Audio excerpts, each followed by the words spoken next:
তো আপনি কি রেশন কার্ডে পরিবার আলাদা করতে চাইছেন বা রেশন কার্ডে প্রধানকে পরিবর্তন করতে চাইছেন? তাহলে আজকের এই ভিডিওটি কিন্তু আপনার জন্য, কারণ আজকের এই ভিডিওতে আপনাদের দেখাবো কিভাবে আপনারা বর্তমান সময়ে অর্থাৎ 2025-এর নতুন নিয়মে রেশন কার্ড থেকে পরিবার আলাদা করবেন বা প্রধানকে পরিবর্তন করবেন, তার কি নিয়ম রয়েছে বিস্তারিত আজকের এই ভিডিওতে আপনারা জানতে পারবেন। তো ভিডিওটি আশা করি প্রত্যেকেরই কাজে আসবে, শুরু থেকে শেষ পর্যন্ত অবশ্যই দেখবেন। ভিডিওটি ভালো লাগলে লাইক করবেন, চ্যানেলটিকে সাবস্ক্রাইব করে পাশে রাখা বেল আইকনটি প্রেস করে নোটিফিকেশন অল করে রাখবেন, সবার সুবিধার্থে ভিডিওটি শেয়ার করবেন। তো চলুন শুরু করি। তো বর্তমান সময়ে যদি আপনারা রেশন কার্ডের ওয়েবসাইটে যান, সেক্ষেত্রে দেখতে পারবেন রেশন কার্ডের ফর্ম ফিল আপে কিন্তু বিরাট পরিবর্তন করা হয়েছে। রেশন কার্ড লগ ইনের থেকে শুরু করে রেশন কার্ডের স্ট্যাটাস চেক করা এবং রেশন কার্ডের যাবতীয় যে ফর্মগুলি রয়েছে সেই ফর্মগুলি ফিল আপ করার পদ্ধতিও কিন্তু বিরাট পরিবর্তন করা হয়েছে। আর বর্তমান সময়ে কিন্তু রেশন কার্ডের যে 13 নম্বর ফর্ম, আপনারা যেটা অনলাইন থেকে কাজ করতেন, অর্থাৎ 13 নম্বর ফর্মটা কি? 13 নম্বর ফর্ম হলো রেশন কার্ডে পরিবার আলাদা করার জন্য 13 নম্বর ফর্মটা অনলাইন ফিল আপ করা হতো। কিন্তু বর্তমান সময়ে যদি আপনারা অনলাইন ওয়েবসাইটে যান, সেক্ষেত্রে দেখতে পারবেন 13 নম্বর কিন্তু কোনো রকম ফর্মই নেই, অর্থাৎ 13 নম্বর ফর্মটা টোটালটাই উঠিয়ে দেওয়া হয়েছে।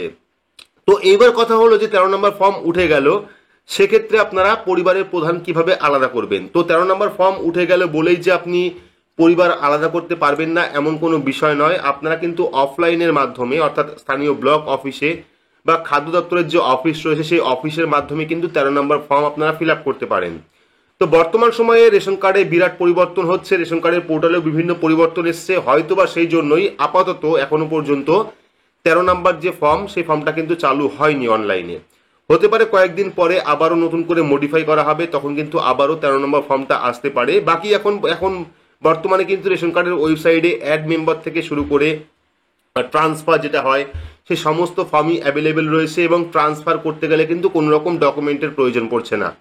তো চাইলে আপনারা নতুন মেম্বারকে অ্যাড করতে পারেন, ফ্যামিলি শিফট করতে পারেন, যাবতীয় ফর্ম কিন্তু অনলাইন রয়েছে। কিন্তু মূল যে ফর্ম, যেটা হলো ফ্যামিলিকে আলাদা করা, অর্থাৎ ধরুন আপনার ফ্যামিলিটা বড় বা আপনার ফ্যামিলি সেপারেট হয়ে গেছে, রেশন কার্ড আলাদা হয়নি, আপনি চাইছেন যে প্রতি ভাগের জন্য একটি করে রেশন কার্ড থাকুক, অর্থাৎ আপনারা 4 ভাই, সেক্ষেত্রে 4 ভাইয়ের জন্য আলাদা আলাদা রেশন কার্ড থাকুক, বা ফ্যামিলিটা সেপারেট হয়ে যাক, স্প্লিট হয়ে যাক, সেক্ষেত্রে কিন্তু 13 নম্বর ফর্ম ফিল আপ করা হতো। কিন্তু বর্তমান সময়ে অনলাইনে কিন্তু সেই 13 নম্বর ফর্মটা আর পাওয়া যাচ্ছে না।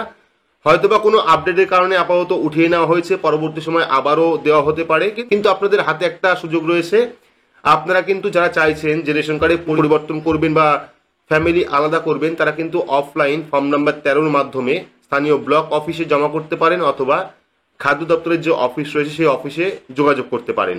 তো এই নিয়ে আপনারা প্রচুর কমেন্ট করেছিলেন, প্রত্যেকেই জানিয়েছিলেন যে কিভাবে রেশন কার্ডে ফ্যামিলি আলাদা করব বা পরিবারের প্রধান চেঞ্জ করব, এই নিয়ে ভিডিও দিন। তো বর্তমান সময়ে কিন্তু 13 নম্বর কোনো ফর্ম অনলাইনে নেই।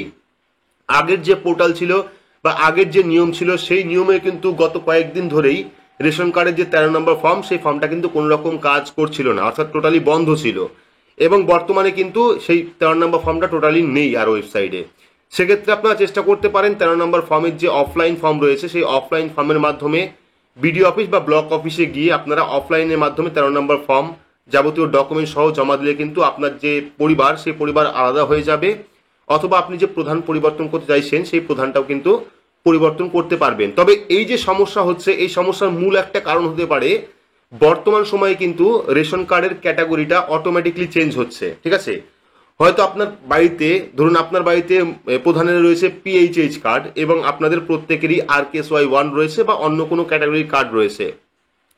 সেক্ষেত্রে বর্তমান নিয়ম অনুযায়ী বাড়ির প্রধানের যে কার্ড থাকবে, যে ক্যাটাগরি কার্ড থাকবে, বাড়ির প্রত্যেক সদস্যরই কিন্তু অটোমেটিকলি চেঞ্জ হয়ে বাড়ির প্রধানের যে কার্ড রয়েছে ক্যাটাগরির, সেই ক্যাটাগরি কার্ডে পরিবর্তন হবে। কিন্তু বর্তমান সময়ে NFSA অর্থাৎ PHH, SPHH বা AAY যে রেশন কার্ড রয়েছে সেই রেশন কার্ডে কিন্তু কোটা রাজ্যের ফাঁকা নেই, অর্থাৎ রাজ্যের একটা নির্দিষ্ট কোটা থাকে, যার বেশি কিন্তু রাজ্য দিতে পারে না। সেক্ষেত্রে কেন্দ্রীয় সরকারের যে কার্ডগুলি রয়েছে PHH, SPHH বা AAY, সেই কার্ডগুলি কিন্তু, সেই কার্ডের কিন্তু আর কোনো কোটা আপাতত খালি নেই। সেক্ষেত্রেও হতে পারে যে 13 নম্বর ফর্মটা আপাতত বন্ধ রাখা হয়েছে, যখন কোটা ফাঁকা হবে তারপরেই আবার 13 নম্বর ফর্ম চালু হতে পারে, এরকম একটা সম্ভাবনা রয়েছে। কারণ বর্তমান সময়ে বেশিরভাগই কিন্তু PHH, SPHH, AAY ration card রয়েছে। সেক্ষেত্রে যখন চালু হবে বা অফিসিয়ালি যদি কোনো রকম আপডেট আসে, সেটা আপনারা চ্যানেলের মাধ্যমে জানতে পারবেন। আর যা চাইছেন এই সময়ের মধ্যেই অফলাইন ফর্ম ফিল আপের মাধ্যমে আপনারা ফ্যামিলি পরিবর্তন করবেন বা আপনারা পরিবারের প্রধান পরিবর্তন করবেন সেক্ষেত্রে অফলাইন ফর্ম ফিল আপের মাধ্যমে করতে পারেন। তার জন্য অবশ্যই আপনারা ব্লক অফিসে যোগাযোগ করবেন বা স্থানীয় যে খাদ্য দপ্তরের অফিস রয়েছে